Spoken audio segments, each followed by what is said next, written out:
good evening to one and all here. I'm Nandita Shivkumar and I welcome you all to our special show called Joys of Astronomy, brought to you by Team Astrobits.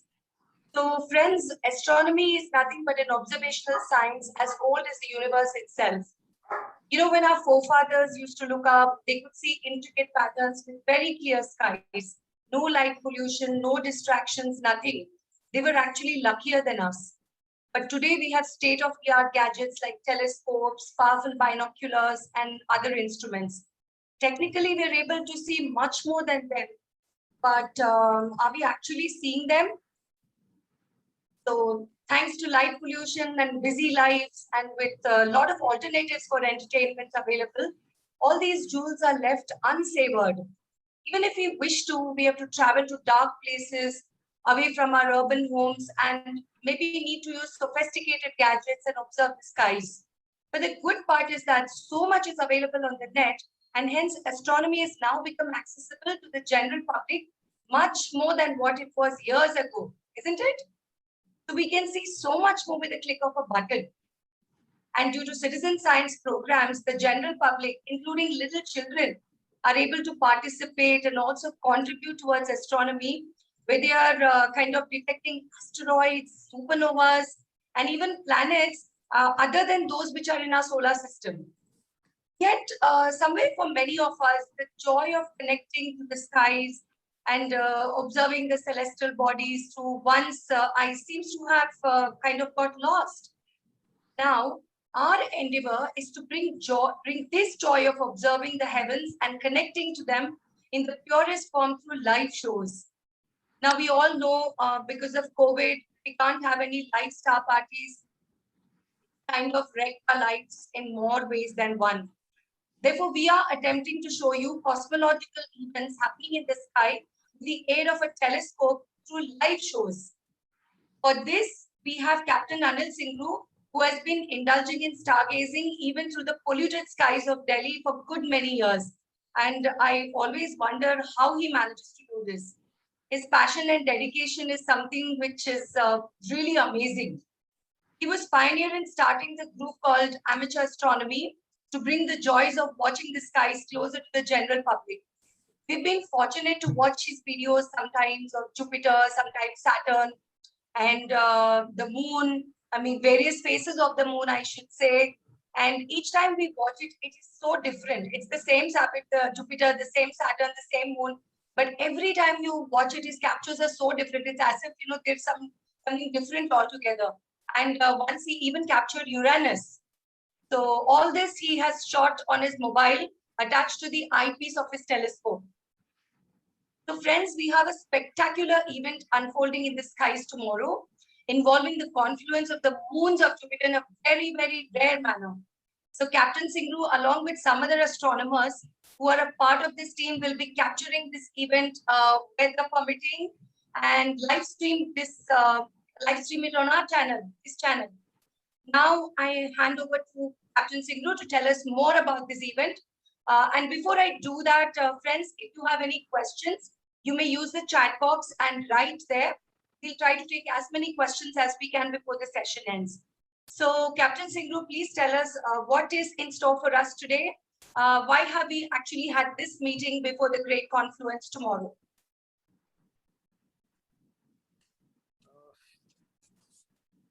Thank you, ma'am. Can you hear me? Yes. Okay. Good evening, everyone. And first of all, ma'am, I want to thank you for the lovely words you said about me. I don't know whether I deserve so much of appreciation. Oh, you truly deserve, of course you do. So no, I just tell you what I've been basically doing is that I've been doing astronomy for a while, for about 6 years now. And the main thing which I'm trying to do is that, you know, do astronomy in the right way, that I do not spend too much of money or, you know, too much of resources on it. And try to look at the skies the way maybe, you know, our forefathers used to do. That means observe a lot with the eye, and try to, you know, minimize the expenditure on very expensive cameras or very expensive stuff till the time they are absolutely necessary. But I found that, you know, you can actually do a lot with just a set of eyes and maybe a pair of binoculars and maybe a very basic telescope. You don't need a very expensive camera, though if you have them, it's very good. Otherwise, with the help of a normal, simple mobile, you can actually shoot a lot, which will beat your basic requirements, the records you keep when you look at the skies.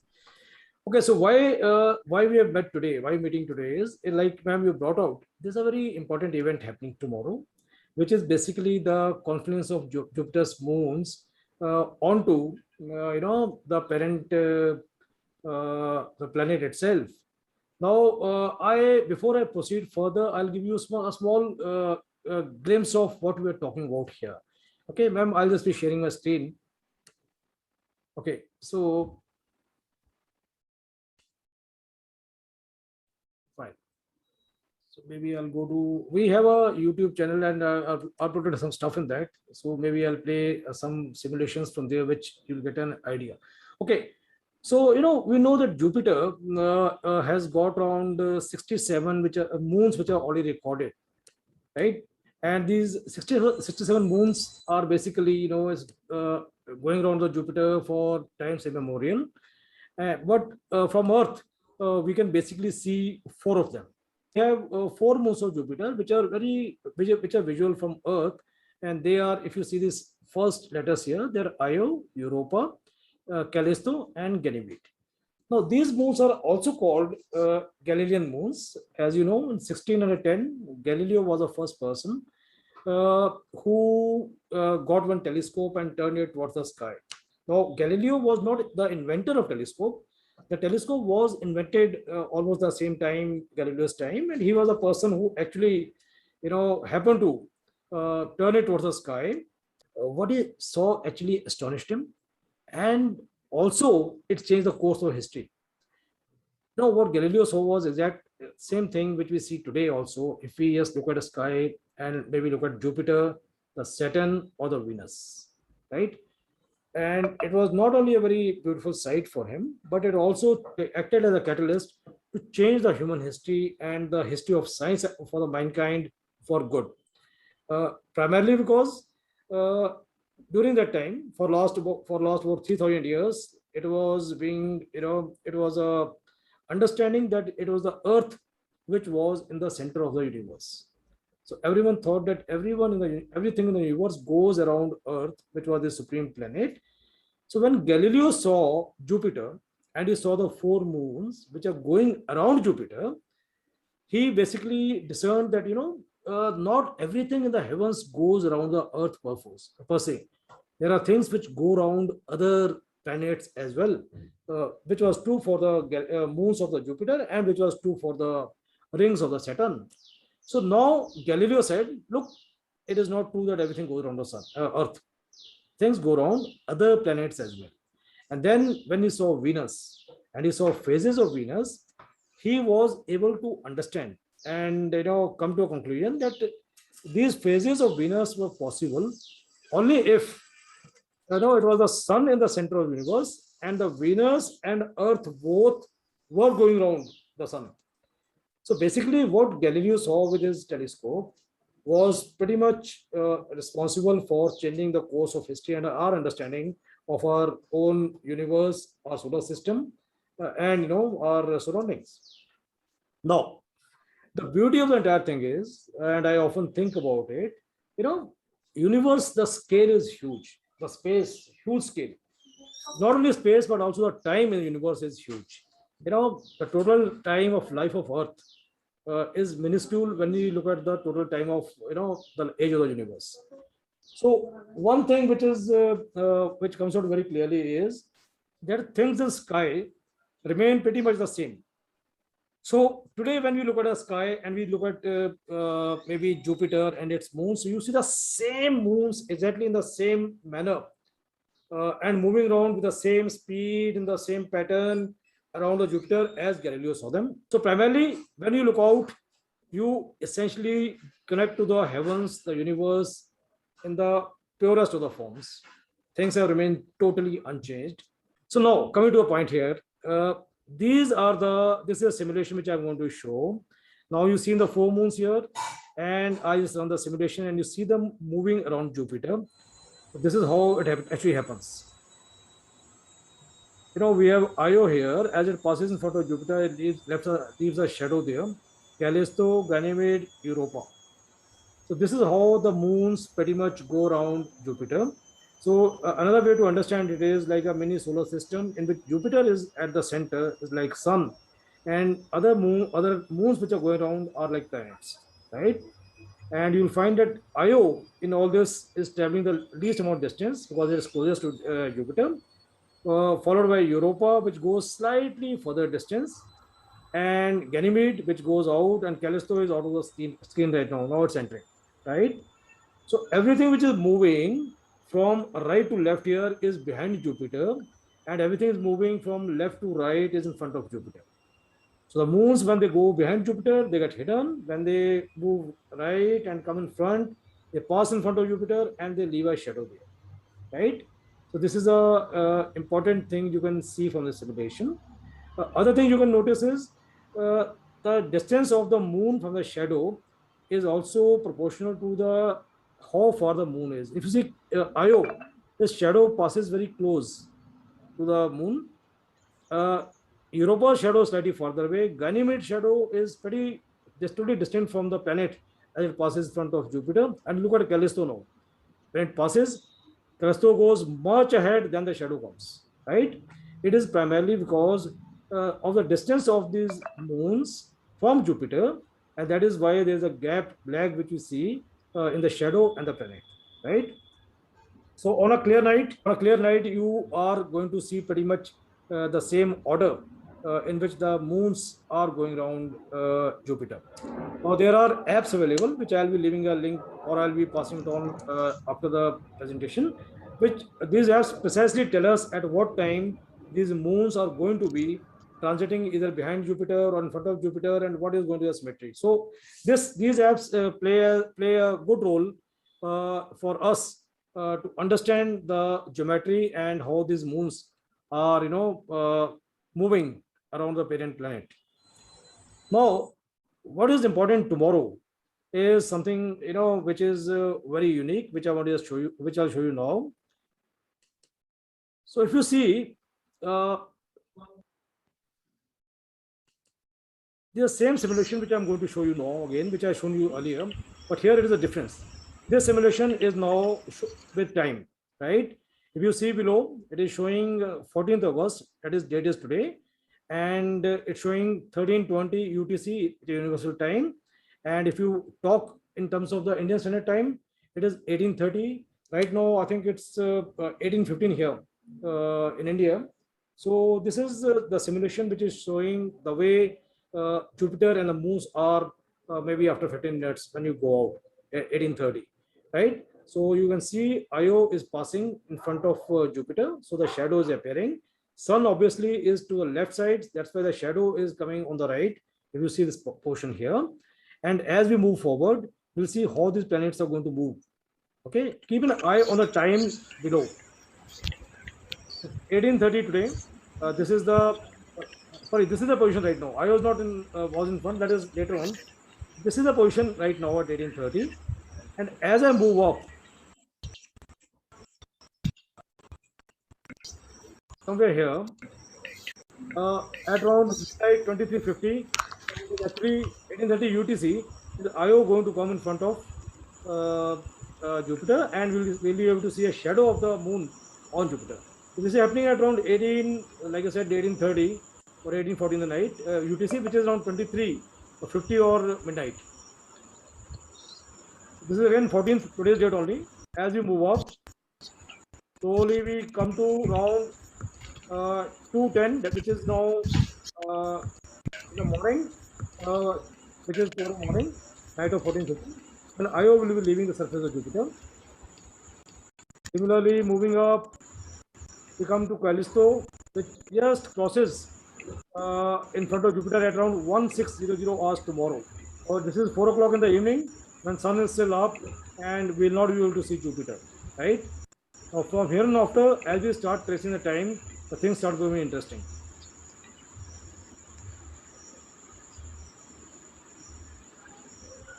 So you see slowly Callisto at 1700, 5 o'clock. We can see shadow of Callisto very clear on Jupiter. Io is moving left, Ganymede and Europa, they are moving right.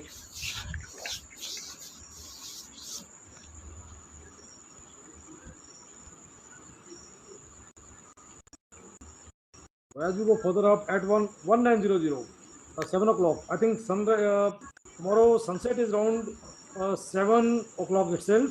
So this is the time, at the time of sunset, when Callisto is halfway through crossing in front of Jupiter, and other moons are catching up, Ganymede and Europa from left and Io from the right side. And moving further, 1910, 710, 720, 730. This is the position. So if we look at Jupiter tomorrow at these timings, this is how we are going to see the moon. Here it gets interesting now. If you see at around 2020, we are seeing the shadow of Callisto still on Jupiter, and shadow of Ganymede and Europa, which are very close, and the shadows are also going to be very close. They are also now on Jupiter. If not Europa, then Ganymede shadow is already there. So at around 2020 tomorrow, which is 8:20 in the evening, if we are looking at Jupiter through a telescope or through our binoculars, this is what we're going to see. And it's a very interesting sight. And if you take a picture and a photograph at this time with the help of a telescope, you will be able to get this photograph in which there's a moon which is very close to the right, which is Io. Callisto is just going to leave the surface and still having a shadow on Jupiter, and Ganymede and Europa are also just about to cast their shadows. Okay, as we move further up, 2030, Callisto shadow is gone, but the moon is still in front of Jupiter. 50, 21 hours.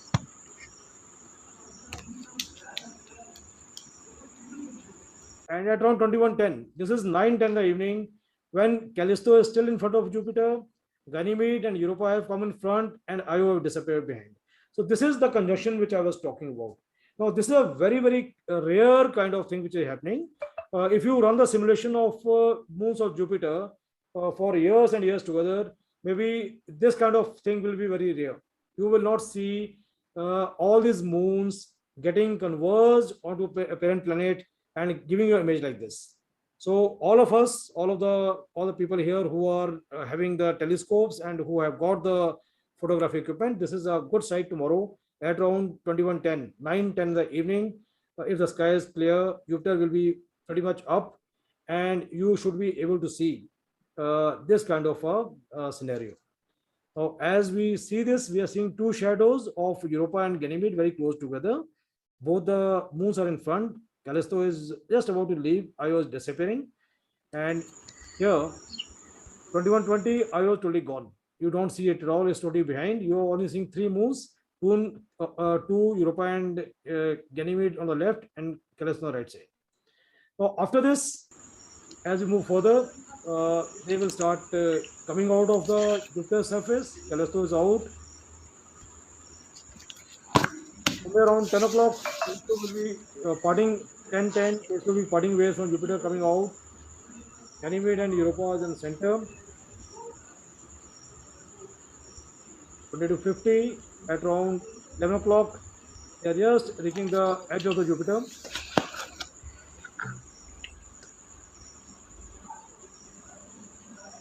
And at around 23:40 is the time, when all the moons again start looking, coming visual to us. And as the time passes, as we go past midnight, at around 30 or so, all the moons will again come out separately from Jupiter. This entire spectacle, if you are able to somehow shoot it with the help of our telescopes and a camera, and we run this whole simulation, run this entire thing in timeless video, we should be able to see the exact thing happening to our own eyes in the sky, what we are seeing right now on a computer screen, right? Then and after, as the time is passing, all the moons are going away, and this connection is over.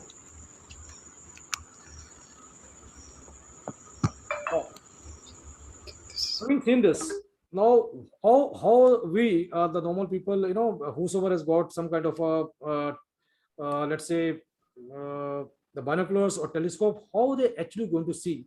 So I will show you some videos here again, which I have again put in the channel also. uh, so this is how Jupiter and the four moons actually look when you look through a binoculars, a pair of binoculars, or you see look at them maybe through the through a telescope. So there are two moons to the left, and then we see the disk of Jupiter, and there are two moons which will be appearing to the right. So this is how the Jupiter and its four moons, they actually, you can see them in the binoculars or through a telescope. The movement here is a natural movement. Here the telescope is without a tracker. So what's happening is the moon is passing in front of the field of view on its own, and we can see this movement. And you would have to also notice the moon in Jupiter in this particular case is totally bright. It is because we are allowing more light to pass through our telescope, so that we can see the moons clearly. Now, if we reduce this light on the scope, which is again a technique which I'll be, when I demonstrate it tomorrow, I'll be showing it to you. So when we actually reduce the light, then we are able to see Jupiter much clearer, which is something like this. Hey, Brahaspati. Now here you see, you can see some kind of a detail on the surface. Boy, You can also see one moon here, which is falling. What I've done is I have basically reduced the light in this case, so I am able to see a moon.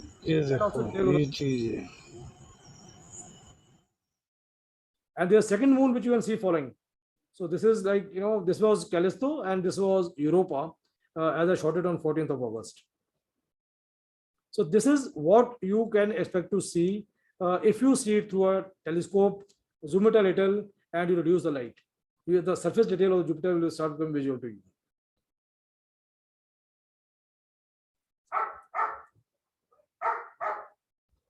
And thereafter, now the event which I'm talking about, when we are trying to shoot the passage of the moons over surface of Jupiter, this is something which I shot last year. I'll just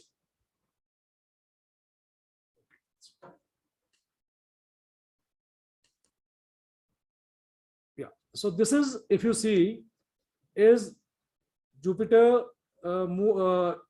is moon Europa, which is passing over surface of Jupiter.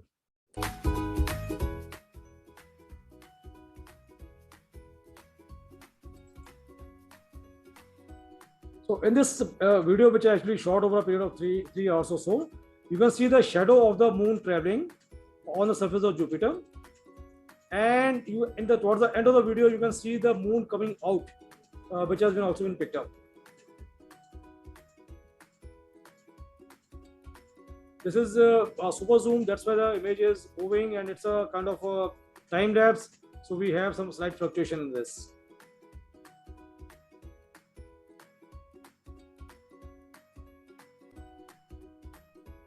So this is kind of a scenario we can expect tomorrow also, wherein not one but three moons will be passing in front of Jupiter, and one moon will be passing behind Jupiter.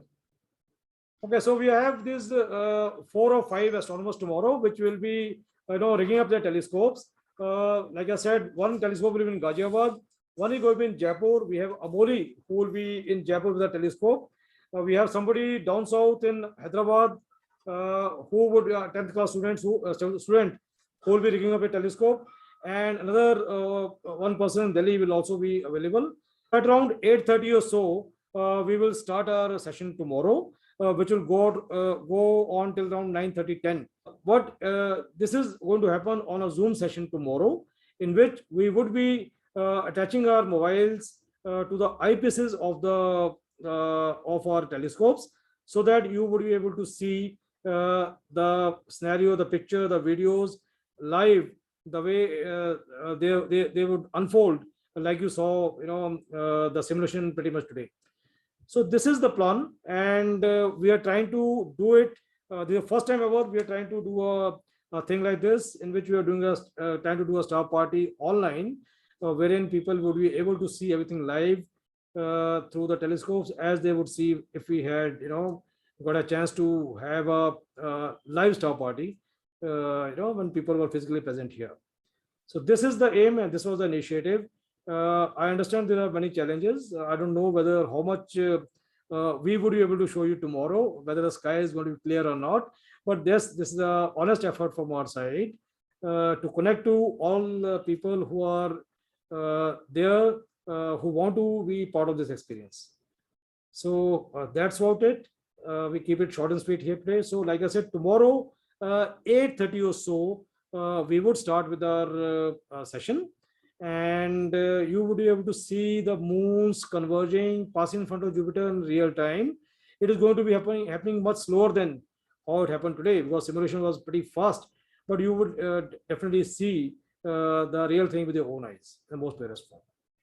Right? Thank you, ma'am. This is what I wanted to present, and if any questions, I can take those on. Yeah, anyone? Yes, if anyone likes to ask any questions, you may unmute and ask. Yes, any questions from anyone before we end the session? No, ma'am. All right, so we'll see you tomorrow. All I want to say is that, it's a kind of new initiative. We are trying to do something totally different, which has not been attempted earlier.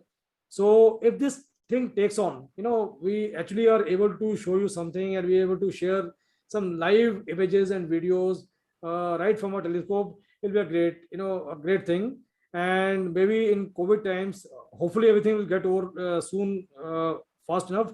But in case this thing continues, then at least we would have proven kind of another medium for connecting, with each other in a manner like this. And in future, when other events unfold, the cosmological events unfold, we would be able to, sync ourselves in, plug into Zoom or YouTube or whatever, and we would be able to see participate live into all these events. So please do join us tomorrow, and let's have a good star party tomorrow. Thank you very much.